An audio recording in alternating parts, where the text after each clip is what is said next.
Hello guys, welcome back to our channel simplified study official. तो guys, आज की इस वीडियो में हम पढ़ने वाले हैं यूनिट 1 के important questions banking and insurance के बीकॉम थर्ड सेम के। ठीक है, तो बैंकिंग एंड इंश्योरेंस के जो भी आपके इंपॉर्टेंट क्वेश्चन बनते हैं यूनिट 1 में, ठीक है, मैंने प्रीवियस ईयर के क्वेश्चंस को एनालाइज किया। पहले मैं एक वीडियो बना चुकी है जिसमें मैंने आपको सभी जो यूनिट्स के क्वेश्चन बताए थे कि ये यूनिट से ये चैप्टर के ये क्वेश्चन इंपॉर्टेंट है ना। इस वीडियो में हम इंपॉर्टेंट क्वेश्चन के साथ आंसर भी मैं आपको बताने वाली हूँ। एंड जो ये पीडीएफ है ये आपको मिल जाएगी, नोट्स है जो आपको मिल जाएंगे। चैनल की गोल्ड मेंबरशिप को ज्वाइन कर लो, वहाँ पे मैं डाल दूंगी। ठीक है, पीडीएफ को डाउनलोड करो, आराम से पढ़ो। तो यूनिट 1 को स्टार्ट करते हैं, बट स्टार्ट करने से पहले गाइस, चैनल पर न्यू हो तो प्लीज़ चैनल को सब्सक्राइब करो एंड इस वीडियो को लाइक एंड शेयर करना बिल्कुल मत भूलना। तो गाइस, जैसे मैं आपको क्वेश्चन करवाती जाऊँगी, ये सारी पीडीएफ है, ठीक है। जैसे जैसे मैं आपको क्वेश्चन करवाती जाऊँगी, मैं आपको बताती जाऊँगी कि कौन सा क्वेश्चन कितने मार्क्स के लिए इंपॉर्टेंट है। ठीक है, बाकी तो इसमें मैंने आपको बता दिया किस तरीके से लिखना है। ठीक है, तो साथ साथ आपका प्रिपेयर हो जाएगा। एंड ये यूनिट 1 की वीडियो है। जो यूनिट 2 की वीडियो रहने वाली है, अगर आप चाहते हो मैं यूनिट 2 की वीडियो बनाऊं, उसके लिए इस वीडियो को लाइक कर दो। इस वीडियो की जो लाइक की काउंटिंग है उसको 150 प्लस कर दो एंड कॉमेंट कर दो कि यस, हमें यूनिट 2 की जो वीडियो है वो चाहिए। ठीक है, तो फिर मैं वो अपलोड कर दूंगी। तो स्टार्ट करते हैं। सबसे पहला जो क्वेश्चन आपका बनता है, जो मोस्ट इंपॉर्टेंट है, that is discuss the various classification and types of bank. ठीक है, तो कौन कौन सी क्लासिफिकेशन एंड टाइप्स है बैंक के। पहला है बेस्ड ऑन ओनरशिप। दो तरीके के ओनरशिप के बेस्ड पे आपके दो बैंक्स हैं। पहला है पब्लिक सेक्टर बैंक। ठीक है, पब्लिक सेक्टर बैंक वो बैंक होता है जो गवर्नमेंट के थ्रू ओन्ड होता है एंड कंट्रोल होता है। मतलब ये गवर्नमेंट के थ्रू ही ओन्ड किया जाता है, मतलब ये गवर्नमेंट का ही होता है, गवर्नमेंट के अंदर ये सारे बैंक्स आते हैं। ठीक है, एंड गवर्नमेंट ही इसे कंट्रोल करती है। ठीक है, इसमें जैसे आपका एग्जाम्पल आ जाएगा एसबीआई हो गया, पीएनबी हो गया। ठीक है, ये आपके क्या हैं, एग्जाम्पल्स हैं पब्लिक बैंक के। नेक्स्ट है प्राइवेट बैंक। ये जो बैंक्स होते हैं ये प्राइवेट इंडिविजुअल के पास ओन्ड की, मतलब प्राइवेट इंडिविजुअल्स के होते हैं, ये प्राइवेट कॉरपोरेशंस के होते हैं। एग्जाम्पल आ गया आपका आईसीआईसी बैंक, एचडीएफसी बैंक या एक्सिस बैंक। ठीक है, ये आपके कौन से प्राइवेट बैंक है। ठीक है, ओनरशिप के बेस पे दो होते हैं, कौन कौन से, पब्लिक एंड प्राइवेट। नेक्स्ट है guys foreign banks. Foreign banks कौन से होते हैं, जो country, these banks that operate in country but headquarters abroad. Country में ही अब क्या हो रहे हैं, ये ऑपरेट हो रहे हैं। ठीक है, जैसे यहाँ पे सिटी बैंक है, ठीक है, एचएसबीसी बैंक है एक। ठीक है, वो इंडिया में तो है बट उसकी जो हेडक्वार्टर्स है ना वो आपको फॉरेन में मिलेंगे। जिसके ब्रांच आपको इंडिया में मिल जाएगी, ब्रांच अलग अलग आपको देशों में मिल जाएगी, बट हेडक्वार्टर्स अगर फॉरेन कंट्री में है तो वो आपके कौन से बैंक होंगे, फॉरेन बैंक्स होंगे।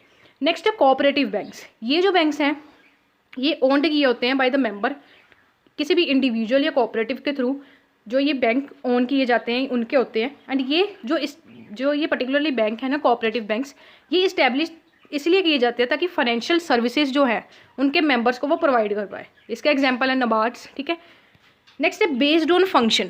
तो किस फंक्शन के बेस पे आपके पहला बैंक बनता है कमर्शियल बैंक। ये कॉमन टाइप ऑफ बैंक्स है। ठीक है, जहाँ पे हम जाते हैं, जहाँ पे हमें फाइनेंशियल सर्विसेज, डिपॉजिट्स एक्सेप्ट किए जाते हैं, लोन दिए जाते हैं, ये कौन से बैंक होते हैं, कमर्शियल बैंक्स होते हैं। ये जनरल पब्लिक को, बिजनेसेस को एंड गवर्नमेंट्स को सर्व करते हैं। नेक्स्ट है इन्वेस्टमेंट बैंक। ये जो बैंक्स होते हैं इनका जो मेन फोकस होता है कैपिटल को रेज करने के लिए होता है, कोऑपरेशंस के लिए। नेक्स्ट है इन्वेस्टमेंट बैंक्स। ये जो बैंक्स होते हैं इनका जो मेन फोकस होता है वो कैपिटल को रेज करने के लिए होता है, कोऑपरेशंस के लिए। ये जो बैंक्स है इन्वेस्टमेंट बैंक्स, ये सर्विसेज जैसे कि अंडरराइटिंग, फैसिलिटिंग, मर्जर, ऐसी जो आपकी सर्विसेज होती हैं ये प्रोवाइड करते हैं। नेक्स्ट है डेवलपमेंट बैंक्स। तो गाइस, जो आपके डेवलपमेंट बैंक्स होते हैं ये वो बैंक्स होते हैं जिनका जो मेन फोकस होता है वो लॉन्ग टर्म जो लोन्स है वो प्रोवाइड करने के लिए होता है। फाइनेंशियल असिस्टेंस ये प्रोवाइड करते हैं जैसे कि एग्रीकल्चर या किसी इंडस्ट्री को लेके। नेक्स्ट बैंक है हमारा सेंट्रल बैंक्स। ये जो बैंक है ये नेशनल बैंक्स होते हैं एंड ये रिस्पॉन्सिबल होते हैं कि जो मनी की सप्लाई है विद इन द कंट्री उसको ये रेगुलेट करे, इन्फ्लेशन को कंट्रोल करे। इसमें आपका इंडिया में कौन है, central bank, RBI, reserve bank of India. Next topic is based on service offered. इसमें आपके दो तरीके के आते हैं। ठीक है, दो नहीं तीन तरीके के आते हैं। पहला है रिटेल बैंक्स, दूसरा है कॉर्पोरेट बैंक्स, तीसरा है होलसेल बैंक्स। ठीक है, तो इसको स्टार्ट करने से पहले अगर आप चाहते हो मैं यूनिट 2 की वीडियो अपलोड करूं, उसके लिए what you have to do, इस वीडियो की लाइकिंग 150 प्लस करनी है एंड इस वीडियो को शेयर करना है अपने फ्रेंड्स तक एंड हमारे चैनल को सब्सक्राइब करना है। ठीक है, ताकि मैं जो नेक्स्ट वीडियो है यूनिट 2 की वो भी अपलोड करूँगी क्योंकि आपका एग्जाम आ रहा है। तो हमारा सबसे पहला है रिटेल बैंक। ये जो बैंक्स है ये आपको सर्विसेज प्रोवाइड करते हैं इंडिविजुअल कस्टमर्स तक। इसमें saving, cheque accounts, loan, mortgage, credit cards ऐसी चीज़ें आ जाती हैं। एग्जाम्पल है HDFC bank and Bank of America. Next है कॉर्पोरेट बैंक्स। ये जो बैंक्स होते हैं ये प्राइमरी बिजनेसेस को सर्व करते हैं, जो बिजनेसेस को लोन प्रोवाइड करते हैं, ट्रेड फाइनेंस बिजनेसेस को प्रोवाइड करते हैं एंड ट्रेजरी सर्विसेज जो हैं वो बिजनेसेस को प्रोवाइड करते हैं। नेक्स्ट है होलसेल बैंक। ये जो बैंक्स होते हैं ये लार्ज स्केल फाइनेंशियल ट्रांजैक्शन करते हैं, जिसमें ये लोन्स प्रोवाइड करते हैं, क्रेडिट फैसिलिटी लार्जर बिजनेसेस को प्रोवाइड की जाती है, मल्टीनेशनल कॉरपोरेशंस होगी ये उनको लोन वगैरह या असिस्टेंस प्रोवाइड करते हैं। नेक्स्ट है यूनिवर्सल बैंक्स। ये जो बैंक्स होते हैं ये रिटेल एंड कॉर्पोरेट जो बैंकिंग हमने अभी पढ़ी है ना, उनकी सर्विसेज को कंबाइन करते हैं। ये इंडिविजुअल कस्टमर्स को भी सर्व करते हैं एंड बिजनेसेस को भी करते हैं। एग्जाम्पल आ जाएगा आपका बार्कलेस बैंक्स, ठीक है, ये आपका एग्जाम्पल है। नेक्स्ट है बेस्ड ऑन रीजनल फोकस। पहला है RRB, रीजनल रूरल बैंक्स। ये जो बैंक्स होते हैं ये इस्टेब्लिश किए जाते हैं ताकि बैंकिंग सर्विसेज जो है रूरल एरिया में प्रोवाइड की जाए एंड इनका जो मेन फोकस होता है ये एग्रीकल्चर सेक्टर होता है एंड लो इनकम इंडिविजुअल्स होता है। नेक्स्ट है अर्बन बैंक्स। अर्बन बैंक्स जो हमारे सिटीज़ में होते हैं, ठीक है, जो बेसिकली बड़ी बड़ी स्टेट्स में होते हैं, ये वो बैंक्स आ जाते हैं। इनका जो मेन फोकस होता है, प्राइमरी फोकस क्या होता है कि कस्टमर्स को सर्विस प्रोवाइड करते हैं and variety of financial products and services ये प्रोवाइड करते हैं इंडिविजुअल बिजनेस एंड इंडस्ट्रीज़ को। नेक्स्ट है अदर क्लासिफिकेशन। पहला है इस्लामिक बैंक्स। ये जो बैंक्स है according to the principle of Islamic law, ठीक है, मतलब जो भी इस्लामिक जो कल्चर के लोग हैं उनके अकॉर्डिंग ये बैंक्स सारे चलते हैं एंड इसमें बेसिकली क्या होता है, दे avoid interest based transaction. Interest based जो ट्रांजैक्शंस होती हैं उनको अवॉइड करते हैं। एग्जाम्पल है दुबई इस्लामिक बैंक। नेक्स्ट है सेविंग एंड लोन एसोसिएशन। ये जो इंस्टीट्यूट्स होते हैं ये बेसिकली फोकस करते हैं, जिसमें ये सेविंग डिपॉजिट्स को एक्सेप्ट करते हैं एंड होम लोन है सॉरी आपके, ये प्रोवाइड करते हैं मोर्टगेज पे, मतलब कोई चीज़ गिरवी रख के उसके रिलेटेड ये लोन्स प्रोवाइड करते हैं। नेक्स्ट है बेस्ड ऑन टेक्नोलॉजिकल इंटीग्रेशन। पहला है ऑनलाइन बैंक्स। इसको डिजिटल या इंटरनेट बैंक्स भी कहा जाता है। ये जो बैंक्स होते हैं ये विदाउट फिजिकल ब्रांचेस क्या होते हैं, इसको आप अप्रोच कर सकते हो, घर बैठे आप बैंक अकाउंट खोल सकते हो, बैंक की सर्विसेज पैसा इधर से उधर ट्रांसफ़र कर सकते हो, ठीक है, लोन वगैरह प्रोवाइड कर सकते हैं, ये सब ऑनलाइन होता है। नेक्स्ट है मोबाइल बैंक्स। ये जो बैंक्स होते हैं ये बैंकिंग सर्विसेज प्रोवाइड करते हैं मोबाइल ऐप्स के थ्रू, जिसमें ये बैंकिंग को ईजियर बनाते हैं एंड मोर एक्सेसिबल बनाते हैं अपने कस्टमर्स के लिए। नेक्स्ट है अदर स्पेशलाइज्ड बैंक। पहला है मोर्टगेज बैंक। ये जो बैंक है ये बेसिकली होम लोन जो है वो प्रोवाइड करता है एंड मोर्टगेज सर्विसेज प्रोवाइड करता है, मतलब होम लोन आपको चाहिए आपने अपना घर गिरवी रख दिया, ठीक है, मतलब उसके रिलेटेड ही ये सारी चीज़ें आपको सर्विसेज प्रोवाइड करते हैं। नेक्स्ट है माइक्रो फाइनेंस बैंक।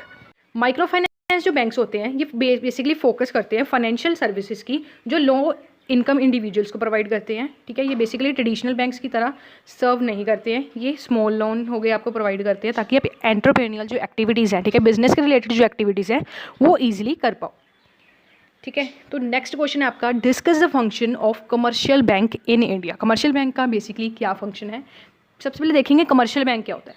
तो कमर्शियल बैंक जो है इंडिया में ये काफ़ी ज़्यादा इंपॉर्टेंट रोल प्ले करता है इंडिया की कंट्री की फाइनेंशियल सिस्टम की, क्योंकि ये बेसिकली इनका जो फंक्शन होता है ना कमर्शियल बैंक का, वो क्या होता है कि ये बेसिकली क्या करते हैं, एसेंशियल बैंकिंग जो भी सर्विसेज है वो प्रोवाइड करते हैं, और जो इनका सेकेंडरी फंक्शन होता है ये इसलिए होता है ताकि ये क्या कर पाए, बैंकिंग सर्विसेज को इन्हेंस कर पाए, ठीक है। नेक्स्ट है primary function of commercial bank. सबसे पहले हम प्राइमरी फंक्शन पढ़ेंगे।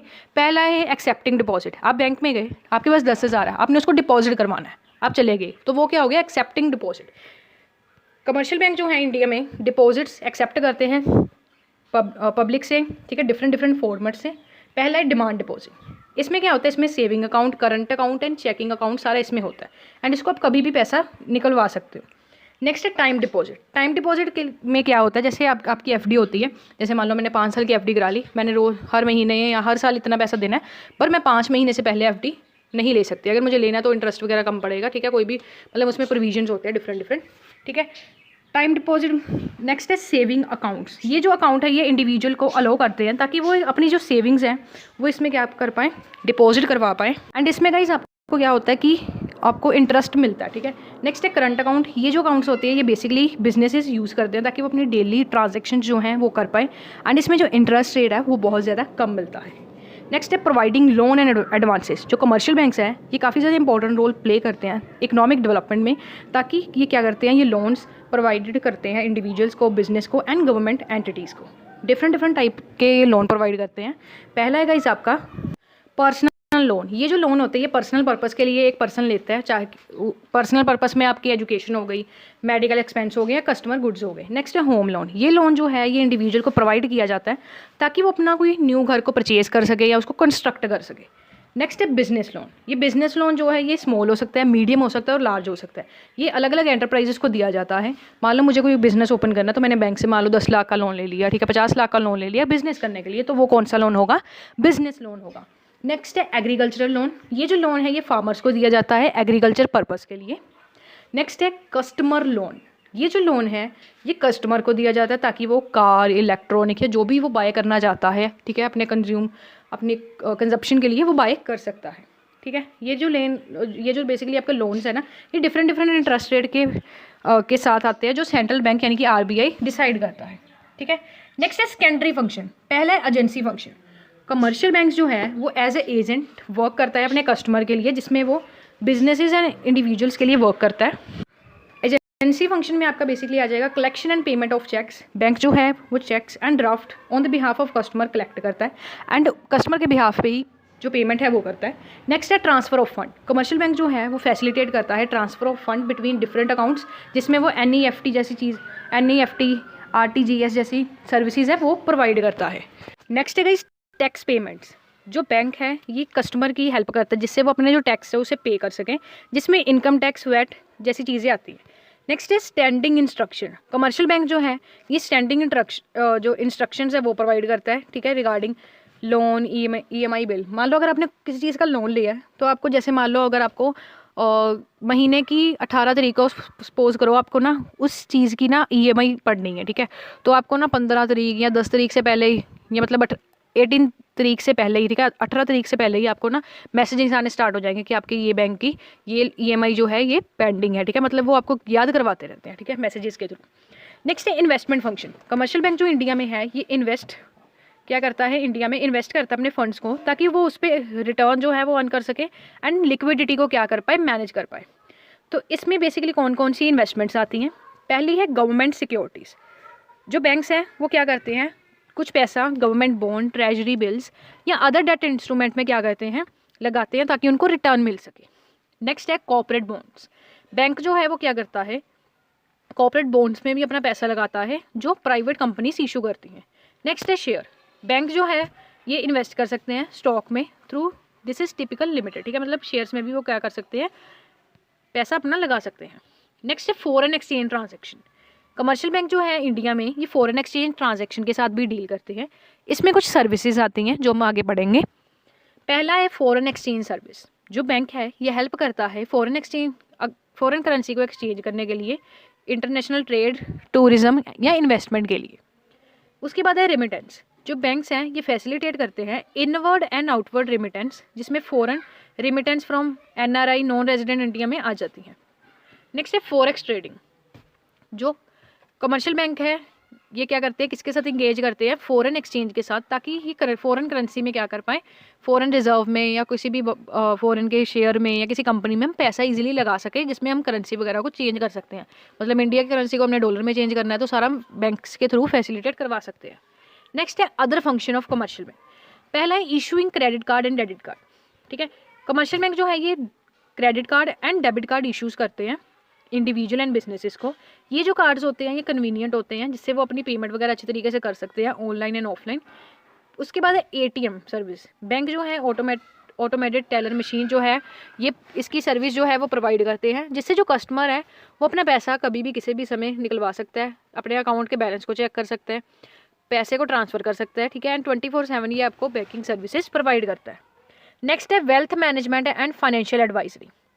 काफ़ी ऐसे कमर्शियल बैंक्स हैं इंडिया में जो वेल्थ मैनेजमेंट सर्विस प्रोवाइड करते हैं, ठीक है, to high net worth individuals. जो बड़े बड़े लोग होते हैं ना, जो बहुत ज़्यादा अमीर लोग होते हैं, उनके लिए ये बेसिकली सर्विस प्रोवाइड करता है, जिसमें आपका financial planning, portfolio management and investment advisory service आ जाता है। नेक्स्ट है सेफ डिपॉजिट लॉकर्स।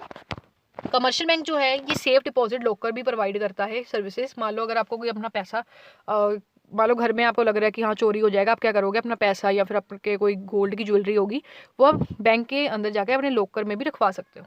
नेक्स्ट है micro finance and finance inclusive finance को प्रमोट करने के लिए कमर्शियल बैंक क्या करते हैं, माइक्रो फाइनेंस सर्विसेज प्रोवाइड करते हैं।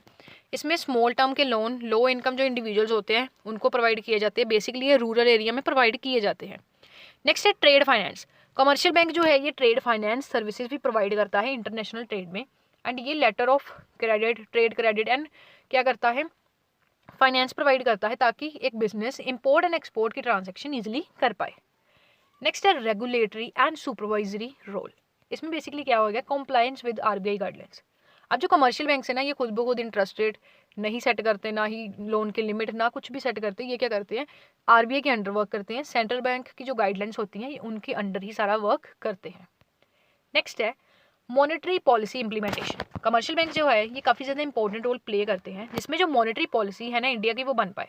ये हेल्प करते हैं कि पॉलिसी के जो रेट्स है वो ट्रांसमिट हो। अगर मान लो आरबीआई ने बता दिया कि 12% पे या 10% पे जो लोन आप दे रहे हो उसका आपको इंटरेस्ट चार्ज करना है, तो ये चार्ज करेंगे तभी लोगों को पता चलेगा। मतलब ये सारी चीज़ें ट्रांसमिट करते हैं, ठीक है।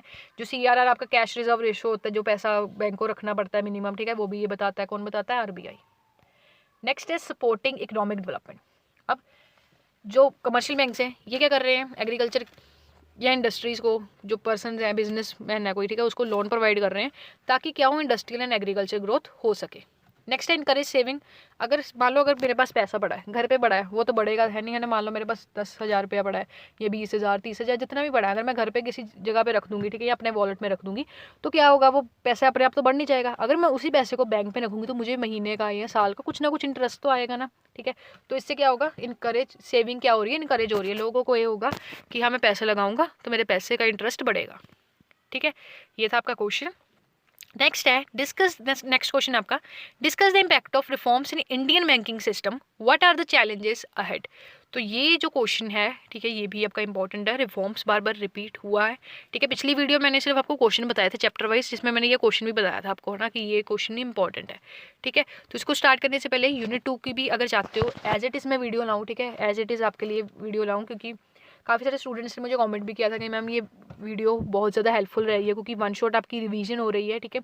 अगर चाहते हो यूनिट 2 की भी मैं बनाऊँ, क्या करना है, इस वीडियो को लाइक करना है, 150 प्लस इसकी लाइकिंग कर दो, एंड कमेंट करके मुझे बता दो। जितना ज़्यादा मुझे कमेंट करोगे कि हाँ मैम मुझे वीडियो चाहिए, तो मुझे भी होगा कि हाँ मेरे स्टूडेंट्स कह रहे हैं उनकी हेल्प के लिए मुझे वीडियो बनानी है, ठीक है। तो मैं भी थोड़ा इनकरेज होंगी, तो आपने मुझे कमेंट करके बता देना कि हाँ ये वीडियो कैसी लगी, एंड नेक्स्ट वीडियो आपको यूनिट 2 पे चाहिए या नहीं चाहिए, वो मुझे बता देना, ठीक है। तो स्टार्ट करते हैं ये क्वेश्चन। इसमें बेसिकली आपको इम्पैक्ट बताने हैं। जो रिफॉर्म्स आए थे इंडियन बैंकिंग सिस्टम में 1990 के बाद, उसके कारण बैंकिंग सेक्टर में क्या क्या चेंजेस आए, क्या इससे क्या हुआ, एफिशिएंसी इंप्रूव हुई, कॉम्पिटेटिवनेस इंप्रूव हुई, बट कौन कौन से चैलेंजेस आए हैं वो देखते हैं। पहला है लिबरलाइजेशन एंड प्राइवेटाइजेशन। अब मैंने आपको देखो लिबरलाइजेशन एंड प्राइवेटाइजेशन में क्या है कि इसमें 1990 के बाद जो इंडिया ने पॉलिसीज़ वगैरह लॉन्च की थी ना इंडिया की गवर्नमेंट में, उसमें क्या था कि पहले 17 जो हमारे पास बेसिकली 17 सेक्टर ऐसे थे जिसमें सिर्फ गवर्नमेंट ओन्ड करता था और उसको ऑपरेट करता था। बट फिर 1990 के बाद क्या हुआ, जो भी पॉलिसीज़ आती गई गवर्नमेंट ने क्या किया, 1990 से पहले 17 सेक्टर थे जो बेसिकली क्या हो रहा था, गवर्नमेंट उसे ऑपरेट कर रही थी। 1990 के बाद क्या हुआ, 17 सेक्टर को कम करके 2 कर दिया गया। अब सिर्फ at present atomic energy and railway सिर्फ कौन ऑपरेट कर रहा है, गवर्नमेंट ओन्ड है, सिर्फ प्राइवेट है। बाकी सारे जो सेक्टर्स हैं वो किसके लिए खोल दिए गए थे, प्राइवेट सेक्टर के लिए खोल दिए गए, ठीक है।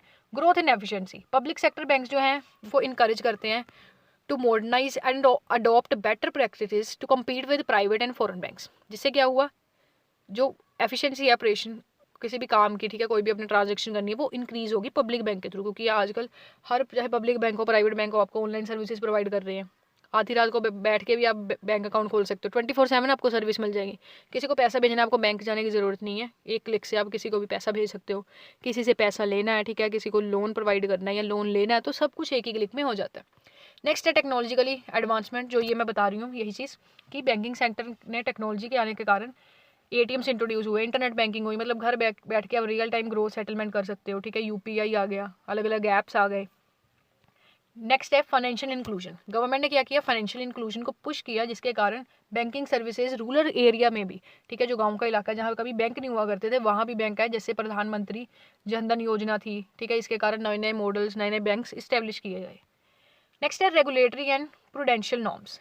पहला है RBI रोल इन स्टेबिलिटी। जो RBI है इसने स्ट्रेंथ किया रेगुलेटरी फ्रेमवर्क, जिसमें बेसल नॉर्म्स, ठीक है, कैपिटल एडुकेसी जो है प्रोवाइड की, जिससे रिस्क मैनेजमेंट प्रैक्टिसेस जो है वो इन्हेंस हुई। NPA मैनेजमेंट, ठीक है, नॉन बैंकिंग एसेट जो हो गए उनको मैनेज किस तरीके से करना है, 2016 में जो ये आपका आया था, ठीक है, IBC कोड 2016 के अंदर किस तरीके से करना है, जिससे बैड लोन जो है, अगर आप कोई ऐसा लोन ले रहे हो जिसको आप पे नहीं कर सकते, आपके लिए बेनिफिशियल नहीं है, तो उसके बारे में ये सारी चीज़ें हमें बताता है। नेक्स्ट है shift toward market driven lending, interest rate liberalisation. अब इसमें बेसिकली क्या हुआ था कि जैसे 1990 के बाद काफ़ी सारी ऐसी पॉलिसीज आई जिसके कारण बैंक रेट्स को कम किया गया। अब जब आप मान लो कोई भी रूरल एरिया में कोई ऐसे स्पेशल इकोनॉमिक जोन बनाए गए हैं, SEZ जोन होते हैं, वहाँ पे जाके मान लो अगर उस एरिया में आप अगर जाके लोन भी लेते हो, आपको 2% 3% इंटरेस्ट कम मिलता है, ठीक है, सब्सिडी भी गवर्नमेंट से मिलती है, तो काफ़ी सारे बेनिफिट्स गवर्नमेंट ने प्रोवाइड कर दिए हैं जिससे एक पर्सन इनकरेज होगा कि हाँ उसको अगर मान लो लोन लेना है या कोई काम करना है तो वो ईजिली कर सकते हैं। नेक्स्ट है focused on retail banking. Bank ने क्या किया, जो रिटेल एंड कस्टमर बैंकिंग था उसको एक्सपैंड कर दिया, जिसमें home loan, personal loan, credit card loan easily आपको मिल जाते हैं। नेक्स्ट है financial inclusion and micro finance. Banking network को एक्सपैंड किया, ऐसे रिफॉर्म्स आए जिसने स्मॉल फाइनेंस बैंक्स हो गए, पेमेंट बैंक्स, माइक्रो इंस्टीट्यूशन, ऐसी चीज़ें बनाई। अब ये तो हमने पढ़ ली कि क्या क्या चेंजेस आए, ठीक है, मतलब इसका क्या पॉजिटिव इफेक्ट पड़ा। अब हम पढ़ने वाले हैं कि कौन कौन से चैलेंजेस आए। पहला है नॉन परफॉर्मिंग एसेट, वो एसेट ना जो आपको पैसा कमा के दे रहा है पर लाइबिलिटी ही आपकी बढ़ती जा रही है, ठीक है, ना आपको उसका रिटर्न आ रहा है, वो कौन से होते हैं, नॉन परफॉर्मिंग एसेट होते हैं। बाकी अगर इसकी मैं डेफिनेशन बनाऊँ या वीडियो बनाऊँ वो बहुत लंबी बन जाएगी, बट शॉर्ट के लिए अभी बता रही हूँ। तो ये बेसिकली क्या है, जब आपका इंट्रोड्यूस हुआ इंसॉल्वेंसी एंड बैंक्रप्सी कोड 2016 के अंदर, जो RBI है ये एक प्रॉब्लम बन गई क्योंकि पब्लिक सेक्टर में बेसिकली ऐसे काफ़ी सारे एसेट्स होते हैं जो ऐसे बेकार पड़े रहते हैं, उसको कोई भी ऑपरेट नहीं किया जाता, तो लार्ज नंबर ऑफ लोन जो है लार्ज कॉरपोरेशन ले लेती हैं, जो कई बार गलत तरीके से उनके लिए बहुत ही बुरे जाते हैं, कई बार वो पे नहीं कर सकते क्योंकि उनके पास ऐसे एसेट जो है वो बहुत ही पड़े हैं। एसेट ऐसा होना चाहिए जो आपको कम से कम एक अच्छा रिटर्न तो प्रोवाइड करे, आपकी लाइबिलिटी को तो कम कर सके, है ना, ऐसा होना चाहिए। नेक्स्ट है कैपिटल एडिक्वेसी। जो बैंक्स हैं वो मोर कैपिटलाइज हो गए हैं, जैसे पहले तो उससे ज़्यादा कैपिटलाइज हो गए हैं, कॉन्टीन्यूस कैपिटल इन्फ्यूजन हो गया है, ठीक है। बेसिकली पब्लिक सेक्टर की बात करें तो ये भी बेसिकली क्रेडिट जो डिमांड है, ठीक है, अब देखो अगर इजीली क्रेडिट मिल रहे हैं तो इसकी डिमांड तो बहुत ज़्यादा बढ़ जाएगी, एंड उस डिमांड को मेंटेन करना, ठीक है, इतना पैसा कहाँ से आएगा, तो ये सारी चीज़ों को मेंटेन करना भी एक टफ चीज़ है। नेक्स्ट है technological disruption and cyber security. अब मैंने आपको कहा कि हम घर बैठ के पैसा ट्रांसफ़र कर सकते हैं, एक ही क्लिक से कर सकते हैं, है ना, ईजिली कर सकते हैं। तो इससे बेसिकली क्या हुआ, हमें आराम तो मिला, ठीक है, आराम से घर से बैठ के हम कुछ भी जैसे पैसा ट्रांसफ़र करना है, कोई बैंक अकाउंट खोलना है, किसी लोन लेना है तो ईजिली कर सकते हैं। बट जो साइबर सिक्योरिटी है वो भी एक मैटर करती है, ठीक है, हमारी जो इन्फॉर्मेशन है कई बार वो लीक हो जाती है। हमारे कई ऐसे केसेस आए हैं जिसमें क्या हो रहा है कि लोगों एक एक पर्सन किसी को पे कर रहा है, उसने QR कोड स्कैन किया, उसके सारे पैसे जो हैं ऐसे ही ख़त्म हो गए, उड़ गए सारे। तो मतलब इसमें कहने का क्या मतलब है, इसमें रिस्क भी बहुत है। नेक्स्ट है फाइनेंशियल इंक्लूजन। अब जो फाइनेंशियल इंक्लूजन चाहे इम्प्रूव हुआ है, ठीक है, रूरल सेक्टर की अगर हम बात करें या लो इनकम पॉपुलेशन की बात करें, ठीक है, बट ये जो बैरियर है इसको ओवरकम अच्छे तरीके से नहीं हुआ। कई कई एरिया में है, कई कई एरिया में नहीं है, ठीक है। कई ऐसे गाँव भी हैं जहाँ आपको बैंक बिल्कुल भी दूर दूर तक देखने को नहीं मिलेगा, कईयों में बहुत सारे हैं। तो ये चीज़ अच्छे तरीके से अभी कह सकते हो डेवलप नहीं हुई है।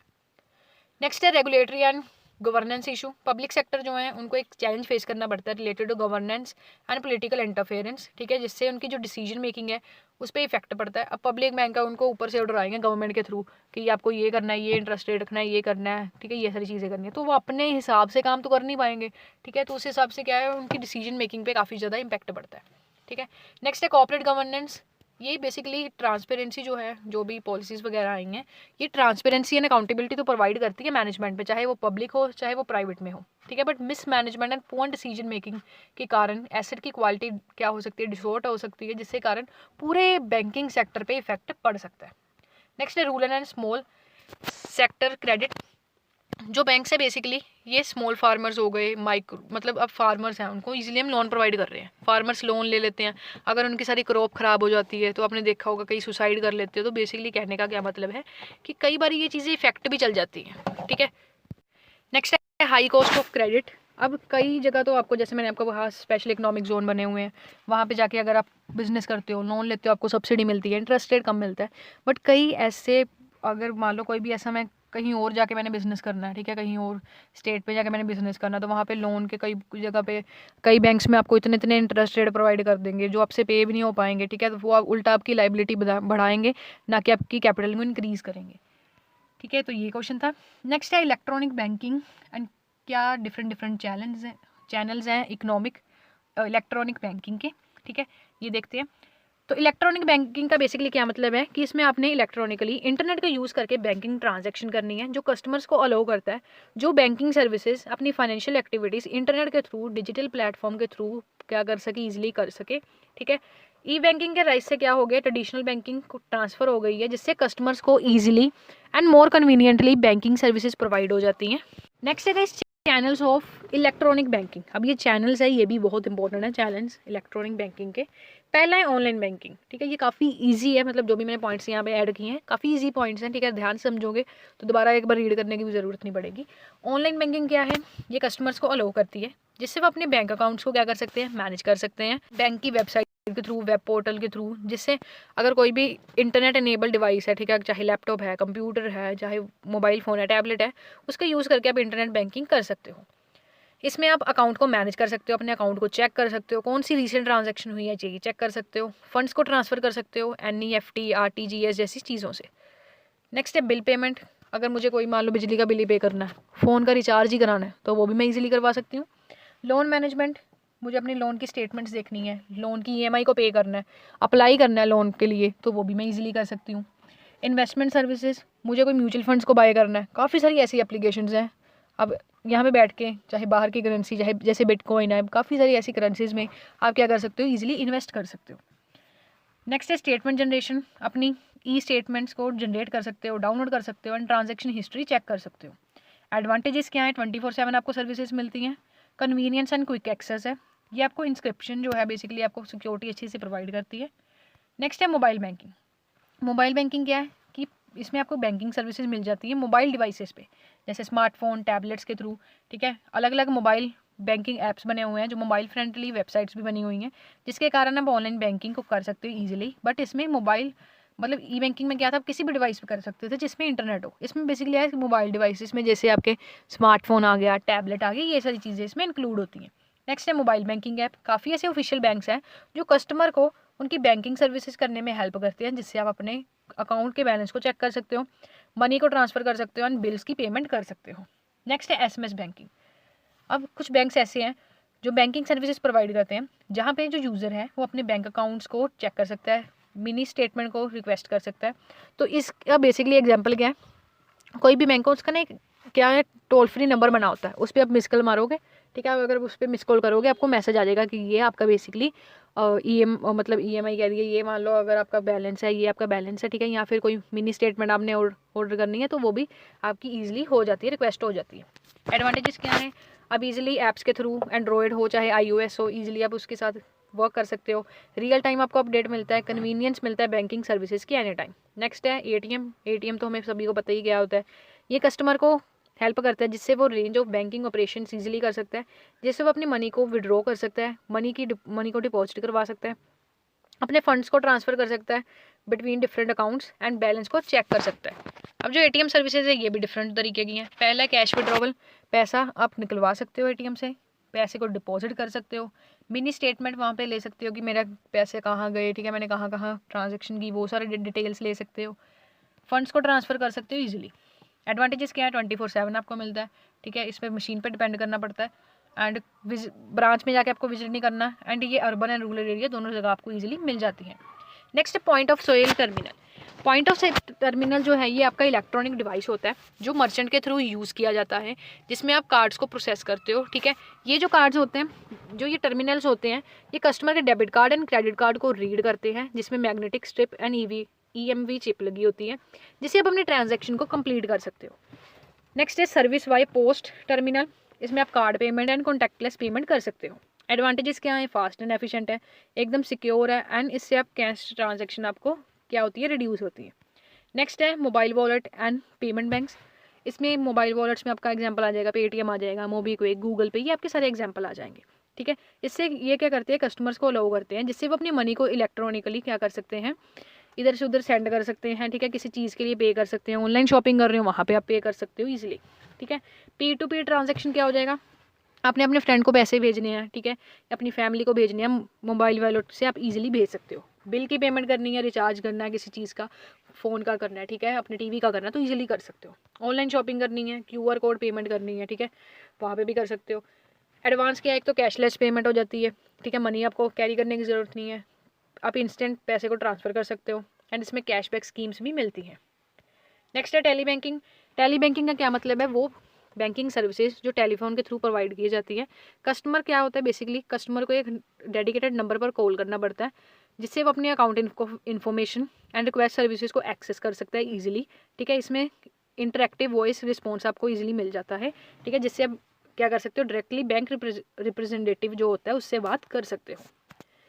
कौन कौन सी सर्विसेज ये ऑफर करता है, पहला बैंक की बैलेंस की इंक्वायरी आपको करनी है। ठीक है, कितने आपका बैंक अकाउंट में कितना बैलेंस है वो चेक कर सकते हो। फंड को ट्रांसफ़र कर सकते हो, किसी भी यूटिलिटी बिल की पेमेंट कर सकते हो। एडवांटेजेस क्या है, 24/7 आपको सर्विसेज मिलती हैं। कस्टमर के लिए कन्वीनियंट है कि अगर आपको आपके फ़ोन में इंटरनेट भी नहीं है, विदाउट इंटरनेट भी आप ये सर्विसेज जो बैंकिंग की सर्विसेज हैं उसको ईजिली एक्सेस कर सकते हो। नेक्स्ट है internet payment gateway. Payment gateway जो है ये सिक्योर प्लेटफॉर्म होता है जो ऑनलाइन मर्चेंट की हेल्प करता है, जिससे वो पेमेंट एक्सेप्ट कर सकते हैं गुड्स एंड सर्विसेज की। जब जो कस्टमर है वो पेमेंट करता है, ठीक है, किसी भी चीज़ की ई कॉमर्स वेबसाइट पे या मोबाइल पे, तो पेमेंट जो गेटवे है ये सारे डाटा को इकट्ठा कर लेता है या ट्रांजेक्शन करने में हेल्प करता है। जैसे मान लो अमेजोन का एग्जांपल ले लो, अगर मान लो मुझे कोई बुक की परचेज़ करनी है, ठीक है, मैंने वहाँ पे क्लिक किया और ऑनलाइन पेमेंट का ऑप्शन आया और एक आप देखोगे ना एकदम न्यू पेज ओपन हो जाता है जिसमें आपको बैंक अकाउंट सारा डिटेल्स ऐड करनी है, या अगर पहले से की है तो आपको अपना बैंक अकाउंट ऐड करना है, उसमें सारा आपका डाटा वगैरह होता है। अगर आपने पहले से डाटा जो उसमें दिया होता है बैंक अकाउंट का, उस पर क्लिक करो, सीधा पेमेंट देखो कितने पैसे आपको ट्रांसफ़र करने हैं, ईजिली आप पेमेंट कर सकते हो। ठीक है, नेक्स्ट है challenges of electronic banking. Next है साइबर सिक्योरिटी रिस्क।